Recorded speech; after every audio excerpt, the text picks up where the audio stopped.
اِنَّا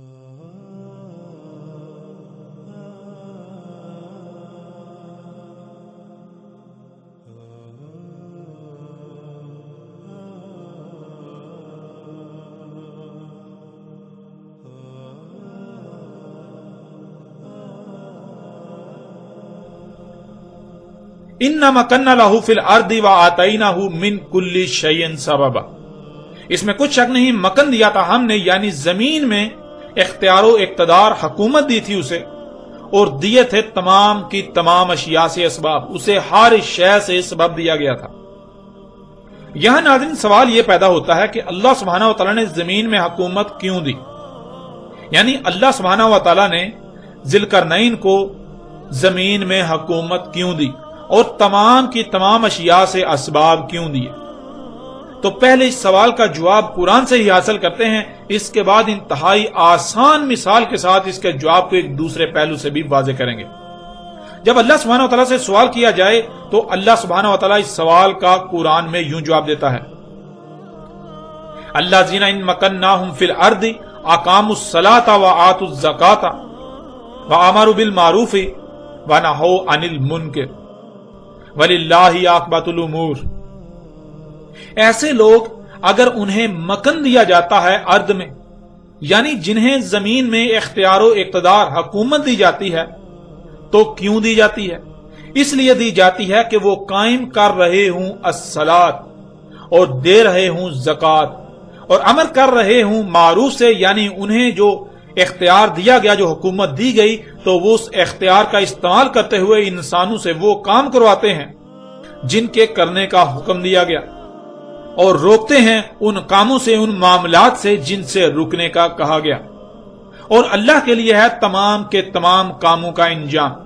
یعنی جنہیں زمین میں حکومت دی جاتی ہے تو جس مقصد کے لیے حکومت دی جاتی ہے وہ بالکل واضح کر دیا۔ اگر وہ ایسا نہیں کرتے تو پھر جان لیں کہ ایسا نہیں ہے کہ انہیں کوئی پوچھنے والا نہیں،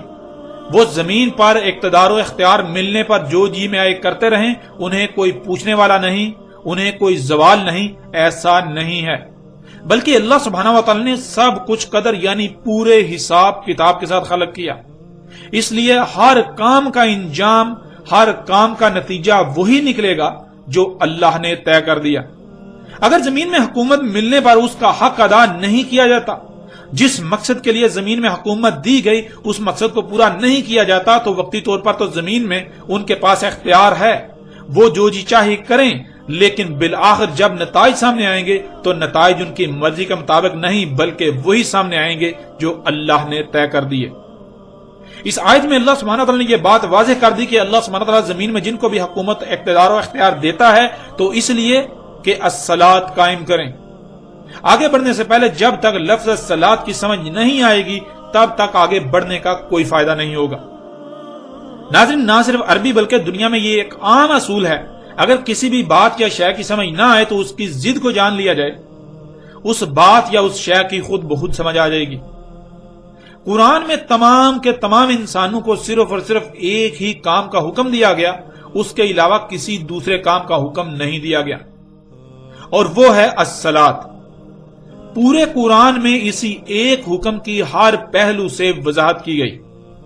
کہ الصلاۃ کیا ہے، اسے کب کب کیسے کیسے قائم کرنا ہے، اور یہ کس طرح قائم ہوگی، اسے قائم کرنے کے لیے تمہیں کیا بننا ہوگا وغیرہ۔ یعنی پورے کے پورے قرآن میں جتنے بھی احکامات دیے گئے ہیں وہ الصلاۃ کے ہی ذیلی احکامات ہیں، اور پھر الصلاۃ قائم نہ کرنے کی وجہ سے انسانوں کو کن نقصانات کا سامنا کرنا پڑے گا اس کی بھی ہر لحاظ سے، ہر پہلو سے کھول کھول کر وضاحت کر دی گئی۔ یعنی قرآن میں لفظ الصلاۃ کا حکم دیا گیا، اور اگر الصلاۃ کا قیام نہیں ہوگا تو پھر کیا ہوگا اس کا ذکر کر دیا گیا، اور اس کے لیے لفظ فساد کا استعمال کیا گیا۔ پورے کے پورے قرآن میں لفظ الصلاۃ کی ضد فساد آئی ہے۔ مثال کے طور پر آپ قرآن کی ابتدا کو ہی لے لیں، ابتدا کو ہی دیکھ لیں، قرآن کی سب سے پہلی سورت الفاتحہ ہے جسے ام القرآن کہا گیا، یعنی الفاتحہ پورے قرآن کی ماں ہے، پورے کا پورا قرآن اسی سے نکلا، پورے کا پورا قرآن اسی ایک سورت کی وضاحت ہے، اور جب سورہ البقرہ سے اس کی وضاحت شروع ہوتی ہے تو آپ دیکھیں کہ سورہ البقرہ کی پہلی 5 آیات میں ان لوگوں کا ذکر کیا گیا جو فلاح پانے والے ہیں. ان کی فلاح کے لیے صرف ایک ہی کام کا حکم دیا گیا اور وہ ہے الصلاۃ. اور اگلی 5 آیات میں اللہ سبحانہ وتعالی نے ان لوگوں کا ذکر کیا جو الصلاۃ قائم نہیں کرتے اور پھر ان کا انجام کیا ہے، یعنی جو جہنم میں جائیں گے، جو فلاح نہیں پائیں گے. اور آیت نمبر 11 اور 12 میں یہ بات واضح کر دی کہ ان لوگوں کو الصلاۃ کا حکم دیا گیا، لیکن یہ لوگ الصلاۃ کی بجائے اس کی ضد فساد کر رہے ہیں. فساد لفظ بنا ہے فساد سے، اور فساد 2 الفاظ کا مجموعہ ہے، فس اور صد. فس عربی میں کہتے ہیں تبدیلی کو، بدلاؤ کو، کسی شے کا اپنی اصل حالت میں نہ رہنا، اس میں تبدیلی کا ہونا. اور صد کہتے ہیں رکاوٹ کو. اب ان دونوں الفاظ کو جمع کیا جائے تو لفظ فساد وجود میں آئے گا، جس کے معنی بنتے ہیں شے کا اپنی اصل حالت میں نہ رہنا، اس میں کسی تبدیلی کا ہونا جس سے اس میں رکاوٹ پیدا ہو جائے. یعنی جیسے ایک مشین کئی پرزوں کا مرکب ہوتی ہے، تمام کے تمام پرزوں میں ربط قائم ہوتا ہے جب تک کہ تمام کے تمام پرزے اپنے اپنے مقام پر رہتے ہوئے اپنی اپنی ذمہ داری پوری کرتے ہیں، پوری مشین ٹھیک رہتی ہے، اس میں قائم توازن برقرار رہتا ہے، اس میں نظم تسلسل قائم رہتا ہے. اگر مشین میں کہیں بھی کوئی تبدیلی واقع ہو، کسی پرزے کو اس کے مقام سے ہٹا دیا جائے، تبدیلی کر دی جائے، بدلاؤ آ جائے تو پرزوں میں ربط ٹوٹ جائے گا، جس سے مشین میں قائم تسلسل نظم میں رکاوٹ آ جائے گی. اسے فساد کہتے ہیں. اور پھر ظاہر ہے یہ کس کی ضد ہو سکتا ہے؟ یہ ضد ہے ہر شے کا اپنے اصل مقام پر رہنا، اس میں کسی بھی قسم کی کوئی تبدیلی کا نہ ہونا، شے کا اپنی اصل حالت میں ہونا یا رہنا جس سے اس میں توازن تسلسل ربط قائم رہے، اس میں کسی بھی قسم کی رکاوٹ پیدا نہ ہو. اور عربی میں اس کے لیے لفظ سل کا استعمال ہوتا ہے. سل، اسی سے لفظ الصلاۃ بنا ہے. لفظ الصلاۃ 4 الفاظ کا مجموعہ ہے، ال، سل، الف اور تا یعنی تے. عربی کا اصول ہے کہ جب بھی کسی مخصوص شے کا ذکر کرنا مقصود ہو تو اس کے شروع میں ال یعنی الف لام کا استعمال کیا جاتا ہے. آگے لفظ سل آ جاتا ہے جس کے معنی آپ جان چکے ہیں، اور آگے آ جاتا ہے الف. عربی گرامر کے مطابق الف اگر کسی بھی لفظ کے شروع میں آئے تو اسے سوالیہ بنا دیتا ہے، اور اگر آخر میں آئے تو اسے ماضی کا صیغہ بنا دیتا ہے، اور اگر درمیان میں آئے تو جس کا ذکر کیا جا رہا ہے، جس کی بات کی جا رہی ہے، اس کا کل بنا دیتا ہے، اس میں سے کسی کو بھی مستثنا قرار نہیں دیتا. اور آخر میں تا ہے جو کہ براہ راست اس کا اظہار کرتی ہے جس کے بارے میں بات کی جا رہی ہو، یعنی جس میں سب کا سب سل کرنا ہے، ہر شے کو اس کے اصل مقام پر رکھنا ہے یا رہنے دینا ہے جس سے اس میں میزان قائم رہے، ہر شے میں ربط تسلسل اور نظم قائم رہے. ناظرین، یہ ہیں لفظ الصلاۃ کے مختصر اور جامع ترین معنی. اس کے علاوہ الصلاۃ کیا ہے اس پر مکمل تفصیلات کے لیے انا علینا بیانہ سلسلے میں الصلاۃ کے موضوع پر ایک ساتھ دیکھیں. ناظرین، الصلاۃ کیا ہے؟ اس کے علاوہ اگر آپ اس بات پر ہی غور کریں کہ جن کو زمین میں اقتدار و اختیار دیا گیا، زمین میں حکومت دی جاتی ہے، اس لیے دی جاتی ہے کہ وہ صلاۃ قائم کریں، تو غور کریں اگر صلاۃ کا مطلب یا صلاۃ سے مراد نماز ہوتی تو کیا نماز کے لیے زمین میں حکومت، اقتدار و اختیار کا حاصل ہونا لازم ہے، شرط ہے؟ اگر زمین پر اقتدار و اختیار دیا جا رہا ہے، زمین میں اقتدار حکومت دی جا رہی ہے، تو آخر حکومت کس مقصد کے لیے دی جاتی ہے؟ اس میں تو کوئی دو رائے نہیں، حکومت تو نظام چلانے کو کہتے ہیں، شے کی دیکھ بھال کرنے، اس کا نظام چلانے کو کہتے ہیں. اور اگر زمین پر اختیار دیا جا رہا ہے، زمین میں اقتدار حکومت دی جا رہی ہے، تو آخر حکومت کس مقصد کے لیے دی جاتی ہے؟ اس میں تو کوئی دو رائے نہیں کہ حکومت تو نظام چلانے کو ہی کہتے ہیں، تو زمین میں حکومت دی جا رہی ہے تو ظاہر ہے نظام چلانے کے لیے دی جا رہی ہے کہ زمین کی دیکھ بھال کی جائے،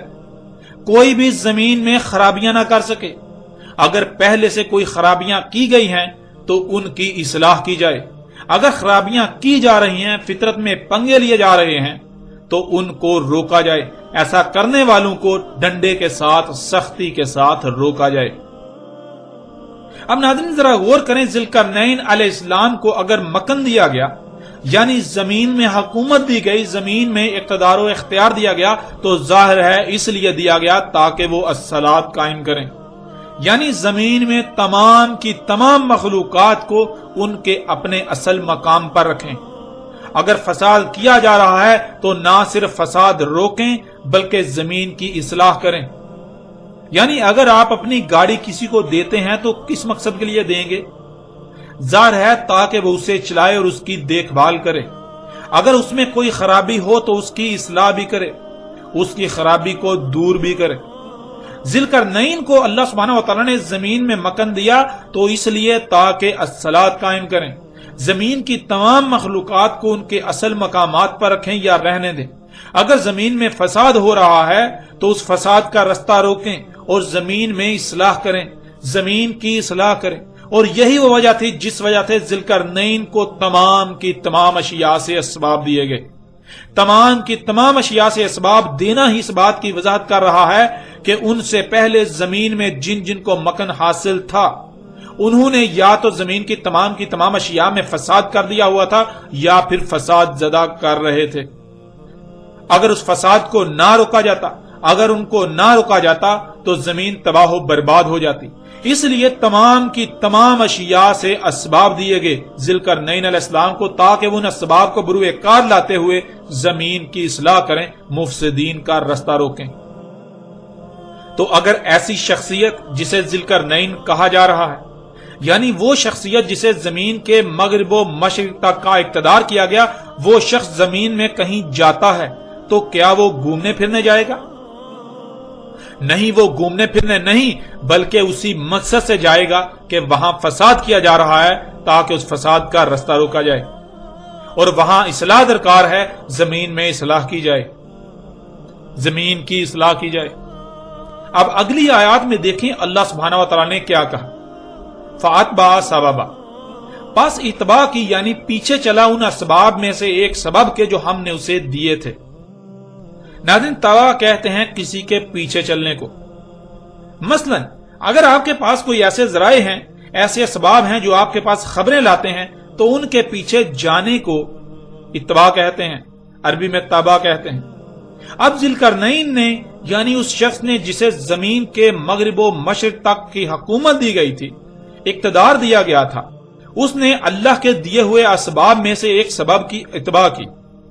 اس کے پیچھے چلا۔ یعنی بالکل واضح ہے کہ ذوالقرنین کو یعنی اس شخص کو جسے زمین کے مغرب و مشرق تک کا اقتدار دیا گیا تھا، اسے زمین میں مکن اس لیے دیا گیا تاکہ وہ صلاۃ قائم کرے، اور صلاۃ کے لیے اسباب کی ضرورت ہوتی ہے، اور اسی مقصد کے لیے اللہ سبحانہ وتعالیٰ نے اسے تمام کی تمام اشیاء سے اسباب دیے۔ اب زمین میں کہاں کہاں کیا کیا ہو رہا ہے اس کی معلومات کے لیے زمین میں سے خبروں کا آنا لازم ہے، اس کی معلومات کے لیے زمین سے خبروں کا آنا لازم ہے تاکہ ان خبروں کی بنیاد پر جہاں جہاں فساد ہو رہا ہے تو وہاں وہاں فساد کو روک کر اصلاح کی جائے۔ تو اسباب میں سے ایک سبب کے ذریعے اس کے پاس زمین کے کسی خطے کی خبر آئی کہ وہاں فساد ہو رہا ہے، جسے روکنے کے لیے اس سبب کی اتباع کی یعنی اس کے پیچھے گئے، اس خبر کے پیچھے گئے۔ قرآن میں اللہ سبحانہ و تعالیٰ نے اس مقام پر تو صرف اتنا بتایا کہ ذوالقرنین کو یعنی اس شخص کو جسے زمین کے مغرب و مشرق تک کا اقتدار دیا گیا تھا، اسے اسباب دیے، ان اسباب میں سے ایک سبب کے ذریعے خبر آئی تو اس کے پیچھے گیا۔ اب قرآن سے سوال کرتے ہیں کہ وہ کون سی شخصیت تھی جس کو ایسے اسباب حاصل تھے، جس کو ایسے اسباب دیے گئے تھے، ان اسباب کے ذریعے اس شخصیت کے پاس زمین سے خبریں آتی اور وہ شخصیت ان اسباب کی اتباع کرتی یعنی ان کے پیچھے جاتی۔ جب قرآن سے یہ سوال کیا جائے تو آپ حیران رہ جائیں گے کہ قرآن میں اللہ سبحانہ تعالیٰ نے اس حوالے سے کیا رہنمائی کی، کیسا جواب دیا۔ وَتَفَقَّدَ الطَّيْرَ فَقَالَ مَا لِيَ لَا أَرَى الْهُدْهُدَ أَمْ كَانَ مِنَ الْغَائِبِينَ لَأُعَذِّبَنَّهُ عَذَابًا شَدِيدًا أَوْ لَأَذْبَحَنَّهُ أَوْ لَا يَأْتِنِي بِسُلْطَانٍ مُبِينٍ فَمَكَثَ غَيْرَ بَعِيدٍ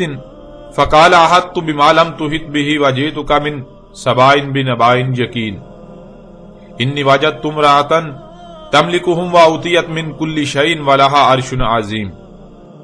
اس وقت آپ کو سکرین پر سورہ نمل کی 20 تا 23 تک آیات نظر آ رہی ہیں۔ ان آیات میں سلیمان علیہ السلام الہدہد کے بارے میں پوچھتے ہیں کہ وہ کہاں ہے،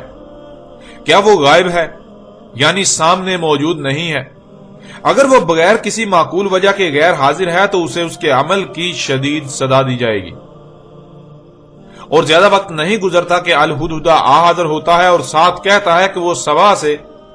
یقینی نبا کے ساتھ آیا ہے۔ اس نے ایک عورت کو دیکھا جو ان پر حکومت کرتی ہے،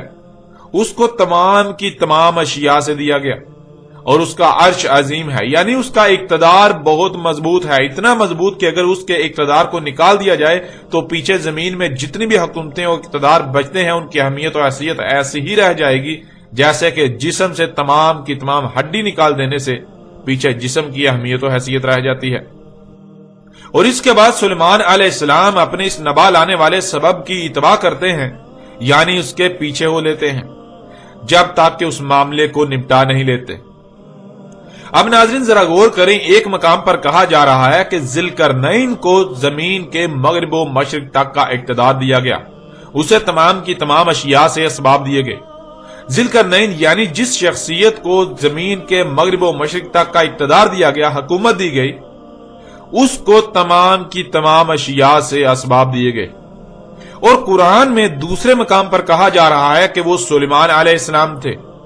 جنہیں تمام کی تمام اشیاء سے اسباب دیے گئے تھے، یعنی سلیمان علیہ السلام ہی وہ شخصیت ہے جنہیں زمین کے مغرب و مشرق تک کا اقتدار دیا گیا، حکومت دی گئی تھی۔ وہ سلیمان علیہ السلام ہی تھے جنہیں دو محسوس کرن حاصل تھے، جسے عربی میں ذی القرنین کہا گیا۔ قرآن میں ایک مقام پر کہا جا رہا ہے کہ ذی القرنین یعنی وہ شخصیت جسے زمین کے مغرب و مشرق تک کا اقتدار دیا گیا، حکومت دی گئی، اس کے پاس اسباب میں سے سبب کے ذریعے خبریں آتی اور وہ اس سبب کی اتباع کرتا، یعنی اسباب کے ذریعے آنے والی خبروں کے پیچھے جاتا، زمین میں ہونے والے فساد کو روکتا اور زمین کی اصلاح کرتا۔ تو وہی قرآن میں دوسرے مقام پر کہا جا رہا ہے کہ وہ سلیمان علیہ السلام تھے جن کے پاس ان کو دیے گئے اسباب خبریں لاتے اور سلیمان علیہ السلام ان اسباب کی اتباع کرتے، یعنی ان کے پیچھے چلتے ہوئے زمین میں ہونے والے فساد کو روکتے اور زمین کی اصلاح کرتے۔ اب ناظرین ذرا غور کریں، ذی القرنین علیہ السلام کون تھے؟ ذی القرنین یعنی وہ شخص جسے زمین کے مغرب و مشرق تک کا اقتدار دیا گیا، حکومت دی گئی، جسے زمین کے مغرب و مشرق حاصل تھے۔ قرآن کے اس مقام پر بھی اللہ سبحانہ و تعالیٰ نے یہ بات بالکل کھول کر واضح کر دی کہ ذی القرنین سلیمان بن داؤد علیہ السلام تھے۔ ذی القرنین داؤد کے بیٹے سلیمان علیہ السلام تھے۔ اس طرح ناظرین بڑھتے ہیں آگے اور ایک اور پہلو سے اس حقیقت کو آپ کے سامنے رکھتے ہیں کہ ذی القرنین سلیمان بن داؤد علیہ السلام تھے۔ اس کے لیے اس وقت آپ کو سکرین پر سورہ الکہف کی 85 تا 93 تک آیات نظر آ رہی ہیں، جن میں اللہ سبحانہ وتعالیٰ کا کہنا ہے فَأَتْبَعَ سَبَبًا حَتَّى إِذَا بَلَغَ مَغْرِبَ الشَّمْسِ وَجَدَهَا تَغْرُبُ فِي عَيْنٍ حَمِيَةٍ وَوَجَدَ عِندَهَا قَوْمًا قُلْنَا يَا ذَا الْقَرْنَيْنِ إِمَّا أَن تُعَذِّبَ وَإِمَّا أَن تَتَّخِذَ فِيهِمْ حُسْنًا قَالَ أَمَّا مَنْ ظَلَمَ فَسَوْفَ نُعَذِّبُهُ ثم يرد الى ربه فيعذبه عذابا نكرا واما من امن وعمل صالحا فله جزاء الحسنى وسنقول له من امرنا يسرا ثم اتبع سببا حتى اذا بلغ مطلع الشمس وجدها تطلع على قوم لم نجعل لهم من دونها سترا كذلك وقد احطنا بما لديه خبرا ثم اتبع سببا حتی اذا بلغ بین السدین وجد من دونہما قوما لا یکادون یفقہون قولا۔ ناظرین ان آیات میں ذی القرنین علیہ السلام کے 3 سفروں کا ذکر کیا گیا۔ ان میں پہلا سفر مغرب الشمس کی طرف، یعنی جہاں سورج ڈوبتا ہوا نظر آتا ہے اس طرف، یہاں تک کہ اس مقام پر پہنچ گئے کہ سورج گرم پانیوں میں ڈوبتا ہوا نظر آ رہا تھا، یعنی مغرب کی طرف جہاں خشکی ختم اور آگے صرف اور صرف سمندر ہے، یوں مغرب کی طرف زمین کے اس خطے پر پہنچے جہاں خشکی ختم اور آگے سمندر ہی سمندر، اور وہاں سے سورج کو گرم پانیوں کے چشموں میں غروب ہوتا ہوا پایا۔ پھر دوسرے سفر کا ذکر ہے مشرق کی طرف جدھر سے سورج طلوع ہوتا ہے، اس طرف بھی وہاں پہنچے کہ جہاں آگے سمندر ہی سمندر ہے۔ جب سورج طلوع ہوتا ہے تو وہ پہلی قوم ہے جس پر وہ سب سے پہلے طلوع ہوتا ہے، ان کے بعد باقی اقوام پر ان پر سے گزرتا ہوا طلوع ہوتا ہے۔ مغرب و مشرق میں صرف سفر ہی نہیں کیے بلکہ ان سفروں کے پیچھے مقاصد تھے، یعنی ذوالقرنین علیہ السلام کے پاس ان کو دیے گئے اسباب کے ذریعے خبریں آتی اور ان اسباب کے پیچھے زمین کی اصلاح کی غرض سے فساد کو روکنے کے لیے سفر کرتے رہے۔ مغرب و مشرق میں 2 صد یعنی 2 رکاوٹیں بنائیں اور پھر ایک تیسرا سفر کیا تو مغرب و مشرق والی دونوں رکاوٹوں کے درمیان پہنچے، پھر وہاں بھی ایک سد تعمیر کی۔ اب ناظرین ذرا غور کریں، اگر آپ مغرب کی طرف سفر کرتے ہیں تو رستے میں دریا، جھیلیں، خشکی، کھائیاں، پہاڑ، دلدل، مشکل اور کٹھن ترین مقامات، گھاٹیاں، وادیاں، گھنے جنگلات، آبادیاں اور ایسے مشکل ترین خطے آتے ہیں کہ زمینی سفر ناممکن بن جاتا ہے، اور صرف ایک ہی صورت پیچھے رہ جاتی ہے جس کے ذریعے سے سفر کرنا ممکن ہو سکتا ہے، اور وہ ہے ہوائی رستہ۔ ذوالقرنین یعنی وہ شخصیت جسے زمین کے دونوں قرن حاصل تھے، یعنی زمین کے مغرب و مشرق تک کا اقتدار و اختیار حاصل تھا، حکومت حاصل تھی، اس کے پاس فضائی سفر کے بھی اسباب موجود تھے جن کے ذریعے اس نے یہ سفر کیے۔ اور یہاں یہ بات بھی ذہن میں ہونا لازم ہے کہ وہ شخصیت محض اکیلے ہی سفر نہیں کرتی تھی، بلکہ جب دشمن کے مقابلے پر نکلا جاتا ہے، دشمن کے علاقے پر حملہ کیا جاتا ہے، جنگ کے لیے نکلا جاتا ہے، تو اکیلے نہیں بلکہ فوج اور قوت کے ساتھ جایا جاتا ہے، فوج اور پوری قوت کے ساتھ نکلا جاتا ہے۔ فوج اور دشمن سے مقابلہ کرنے کے لیے جن اسباب کی ضرورت ہوتی ہے ان اسباب و وسائل کے ساتھ نکلا جاتا ہے۔ اس لیے ذوالقرنین علیہ السلام اپنی فوج اور قوت کے ساتھ ہوائی اسباب کے ذریعے مغرب و مشرق میں پہنچے اور دشمن کے علاقوں پر حملہ آور ہوئے، اور پھر وہاں جو کرنا مقصود تھا وہ سب کیا۔ ناظرین یہ آیات بالکل واضح کرتی ہیں کہ ذوالقرنین علیہ السلام وہ شخصیت تھی جسے فضائی اسباب بھی حاصل تھے، اور اس نے ان اسباب کا استعمال کرتے ہوئے فضائی سفر کیے، زمین کے مغرب کی طرف اور زمین کے مشرق کی طرف۔ اور پھر مقصد کیا تھا؟ مقصد تھا زمین کی اصلاح کرنا۔ مغرب کی طرف ایک قوم تھی جو زمین میں فساد کر رہی تھی، زمین میں فساد کی بنیاد تھی۔ اسی طرح مشرق میں ایک قوم تھی جو زمین میں فساد کی بنیاد تھی۔ ان دونوں قوموں پر حملہ آور ہوئے، ان دونوں قوموں کو پھر ان کے کیے کی سزا دی، زمین کی اصلاح کی۔ اب قرآن سے سوال کرتے ہیں اور دیکھتے ہیں کہ قرآن اس سوال کا جواب دیتا ہے کہ وہ کون سی شخصیت تھی جسے نہ صرف فضائی سفر کے اسباب دیے گئے تھے بلکہ اس نے ایسے سفر بھی کیے اور زمین کی اصلاح کی، وہاں ان دونوں قوموں کو ان کے کیے کی سزا بھی دی، ان کو قتل و قید بھی کیا۔ جب اللہ سبحانہ و تعالیٰ سے یہ سوال کیا جائے تو حیران کن طور پر اللہ سبحانہ و تعالیٰ قرآن میں اس سوال کا جواب بھی بالکل کھول کر صراحت کے ساتھ دے دیتا ہے۔ اس وقت آپ کو سورہ الانبیاء کی آیت نمبر 81 نظر آ رہی ہے۔ اس آیت میں اللہ سبحانہ و تعالیٰ کا کہنا ہے وَلِ سُلَيْمَانَ الرِّيحَ عَاصِفَةً تَجْرِي بِأَمْرِهِ إِلَى الْأَرْضِ الَّتِي بَارَكْنَا فِيهَا۔ سورہ الانبیاء کی آیت نمبر 81 میں اللہ سبحانہ و تعالیٰ نے کہا کہ سلیمان علیہ السلام کے لیے ہوا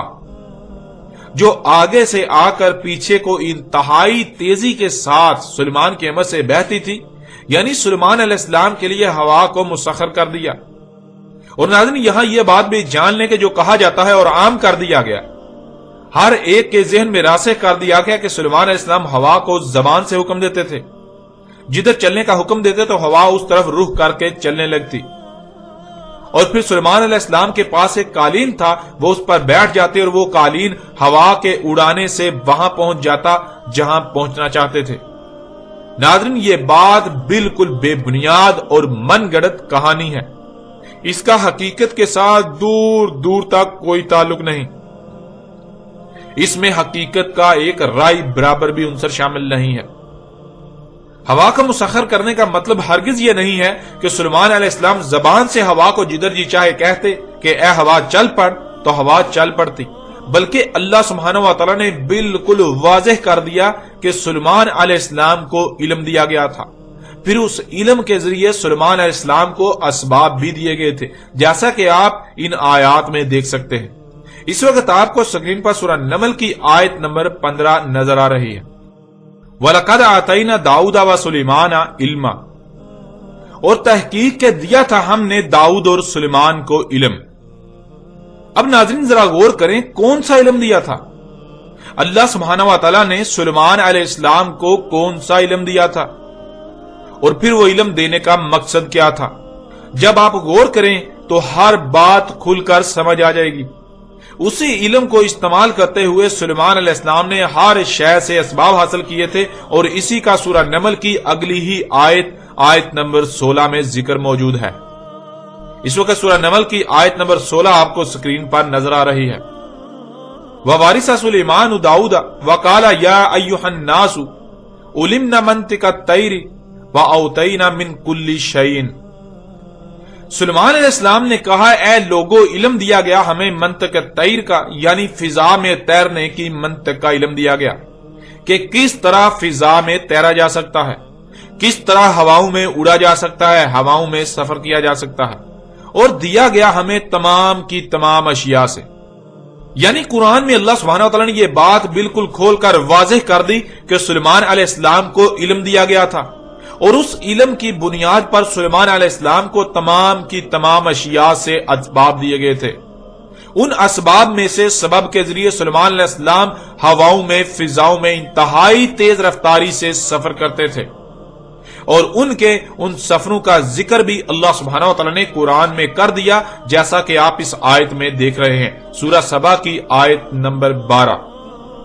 وَلِسُلَيْمَانَ الرِّيحَ غُدُوهَا شَهْرٌ وَرَوَاحُهَا شَهْرٌ۔ اس آیت میں سلیمان علیہ السلام کے مشرق و مغرب میں کیے جانے والے سفر اور ان کی تیز رفتاری کا ذکر کیا گیا۔ سلیمان علیہ السلام کو جو علم دیا گیا تھا، اس علم کے ذریعے سلیمان کو اسباب دیے گئے۔ ان اسباب کے ذریعے سلیمان علیہ السلام کے امر سے ہوا انتہائی تیز رفتاری سے بہتی تھی، انتہائی تیز پریشر کے ساتھ بہتی تھی، جس سے سلیمان کا امر یعنی کام ہوتا تھا۔ اور سلیمان کا کام کیا تھا، اس کی وضاحت بھی اللہ سبحانہ تعالیٰ نے دوسرے مقام پر کر دی، جس کا پیچھے ذکر کیا جا چکا کہ سلیمان کا مقصد تھا زمین کی اصلاح کرنا۔ سلیمان علیہ السلام کو تمام کی تمام اشیاء سے اسباب دیے گئے، تو ظاہر ہے ہواؤں میں سفر کرنے کے بھی اسباب دیے گئے۔ ان اسباب کے ذریعے سلیمان علیہ السلام کے لیے ہوا کو مسخر کر دیا گیا تھا، بالکل ایسے ہی جیسے آج انسانوں نے ہوا کو مسخر کر لیا ہے ہیلی کاپٹروں، جہازوں اور جیٹ انجنوں وغیرہ جیسے اسباب کے ذریعے۔ آپ اپنی آنکھوں سے دیکھتے ہیں کہ یہ اسباب آگے سے ہوا کو لے کر پیچھے کو انتہائی تیز رفتاری کے ساتھ نکالتے ہیں، یوں ہوا ان کے امر سے بہتی ہے، اور ان کا امر یعنی کام انجام پاتا ہے، یہ آگے کو انتہائی تیز رفتاری کے ساتھ سفر کرتے ہیں۔ یوں نہ صرف آپ پر یہ بات بالکل واضح ہو گئی کہ سلیمان علیہ السلام جو ہواؤں میں سفر کرتے تھے تو وہ ایسا نہیں تھا جو آج تک پھیلا دیا گیا، جو کہانیاں گڑھ کر پھیلا دی گئیں، بلکہ حقیقت یہ ہے کہ سلیمان کو علم دیا گیا، اور اسی علم سے سلیمان کو اسباب دیے گئے۔ ان اسباب کے ذریعے سلیمان ہواؤں میں سفر کرتے تھے، اور وہ سفر بے مقصد اور فضول نہیں ہوتے تھے، بلکہ وہ سفر زمین میں اصلاح کی غرض سے ہوتے تھے، زمین میں فساد کو روکنے کی غرض سے ہوتے تھے۔ ناظرین اب آپ خود غور کریں کہ سورہ الکہف میں کہا گیا کہ مغرب و مشرق کے ہوائی سفر ذوالقرنین علیہ السلام نے کیے، یعنی اس شخص نے جسے زمین کے دونوں قرن حاصل تھے، جس کو زمین کے مغرب و مشرق تک کا اقتدار و اختیار دیا گیا تھا۔ اور دوسرے مقام پر اسی بات کو ایک دوسرے پہلو سے واضح کرتے ہوئے کہا جا رہا ہے کہ وہ شخصیت سلیمان علیہ السلام تھے۔ سفر کے ذرائع سلیمان علیہ السلام کو دیے گئے۔ سلیمان نے ان فضا میں اڑنے والے اسباب کے ذریعے اتنے لمبے سفر کیے اور انتہائی تیز رفتاری سے سفر کیے۔ اب فیصلہ آپ خود کریں کہ ذوالقرنین کون تھا۔ ذوالقرنین یعنی وہ شخصیت جسے زمین کے دونوں قرن حاصل تھے، دونوں قرن یعنی جسے زمین کے مغرب و مشرق تک کی حکومت و اقتدار و اختیار حاصل تھا۔ کیا وہ سلیمان بن داؤد کے علاوہ کوئی دوسرا ہو سکتا ہے؟ نہیں، بالکل نہیں۔ اللہ سبحانہ و تعالیٰ نے قرآن میں بالکل کھول کر واضح کر دیا کہ ذوالقرنین سلیمان علیہ السلام تھے، نہ کہ کوئی اسکندر اعظم یا سائرس ایرانی نامی مشرک جنہیں آج تک ذوالقرنین بنا کر پیش کیا جاتا رہا۔ یوں اس پہلو سے بھی آپ نے جان لیا کہ اللہ سبحانہ و تعالیٰ نے قرآن میں کس قدر واضح الفاظ میں ذوالقرنین کا ذکر کیا ہے۔ یہ واضح کر دیا ہے کہ ذوالقرنین کون تھے۔ ذوالقرنین سلیمان علیہ السلام تھے، اور ان ملاؤں کی حقیقت بھی آپ پر بالکل کھل کر واضح ہو گئی کہ جو آج تک یہ کہتے رہے کہ قرآن میں ذوالقرنین کا ذکر تو آیا ہے، لیکن قرآن یہ رہنمائی نہیں کرتا کہ ذوالقرنین کون تھا، قرآن اس کا نام بتانے سے قاصر ہے۔ ان لوگوں کی حقیقت بھی بالکل کھل کر آپ پر واضح ہو گئی کہ یہ لوگ آج تک قرآن پر اور اللہ سبحانہ و تعالیٰ پر کتنے عظیم جھوٹ باندھتے رہے، قرآن اور اللہ پر افطرا کرتے رہے۔ یہ اپنی خواہشات کو دین کا نام دے کر قرآن پر اور اللہ پر بہتانات تراشتے رہے۔ ان لوگوں کی حقیقت بھی ہر لحاظ سے آپ کے سامنے ہے۔ ناظرین، بڑھتے ہیں آگے اور قرآن ہی سے مزید مختلف پہلو سے کھول کھول کر آپ پر واضح کرتے ہیں کہ ذوالقرنین سلیمان علیہ السلام تھے، نہ کہ کوئی دوسری شخصیت۔